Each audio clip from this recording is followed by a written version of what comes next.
Ustoz, zakaz ko'p-ku, $50 ustanovka quvramizmi? $50 uy qilmayman, buzmayman. $1000. Voy, mana uni o'zi $200 turadi-yu. Jinni, sezon keldi, tiqib olish kerak. Aka bo'ladiganini ayting, nech pulga ustanovka qilib berasiz? $1000. Ya aka, insofinglar bormi? Ha, insof Amerikada bilet sotadi, bizada yo'q. Shogird chanqadi odam. Ha, bitta bezgaz olib kelaymi, ustoz? Bezgazni qishda ichasan. Men bilet olib Tailandga uchasan, kakao solib, boshini kestirib, shuna turmushga qo'ydirib kelasan. Ichidagi oppog'ini qirib bersan. Xo'p bo'ladi.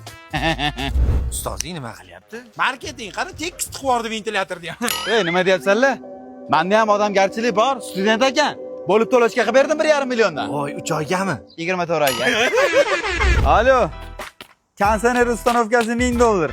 Telefonni aytib turamiz, o'zingiz ustanovka qilib olasiz, 900 bo'ladi.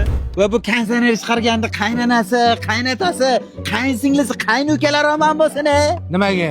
Jinni, bu bo'lmasa biz bunaqa kayf qilib yashamasdi.